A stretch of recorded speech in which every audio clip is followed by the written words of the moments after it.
Gracias. Ben, eu son Xosé Luis Piñeiro García, son alcalde da Pobra de Traviñán, un concello de Galicia, e quería agradecer en primeiro lugar a Lidia Serra e ao Grupo Real que nos permitan estar aquí.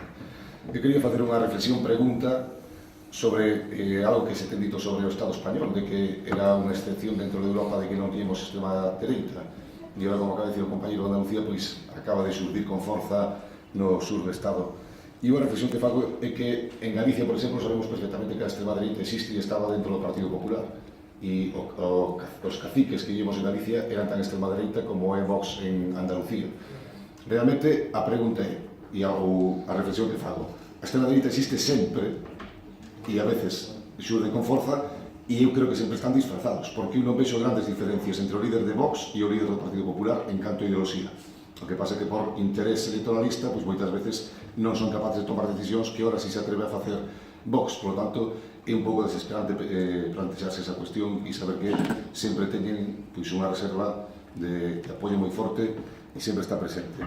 E despois me preocupa o que está facendo Vox, que non sei se pasou noutros países porque non coñezo a fondo, pero están utilizando temáticas moi importantes que incluso o Partido Popular pois, tiña xa superadas ou, digamos, apoiándoas, como é a violencia en xénero, a igualdade da muller e outras cuestións que estaban xa convencidos e convencidas, entre comillas, entre aspas, e, sin embargo, agora volven a poñelo porque saben que lle poden rendir votos e o van a facer igual, non?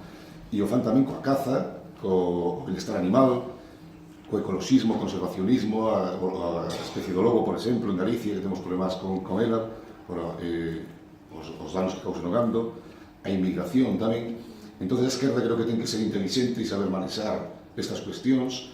Hai algunhas destas cuestións nas que non podemos dar un paso atrás, evidentemente, como é a violencia de xénero e igualdade, pero mellor hai que manexar outros asuntos como a caza, como outros parecidos que eles están intentando poñer para tratar de controlar que non se fagan con uns votos que non lle pertenecen, non? Que realmente unha persona, un cazador é capaz de dar o seu voto a extrema dereita cando realmente non comulga con ninguna outra idea de Vox. Por tanto, temos que ser inteligentes e aquí se trataba de falar de como loitar contra o avance da ultradereita e era o que quería decir. Gracias.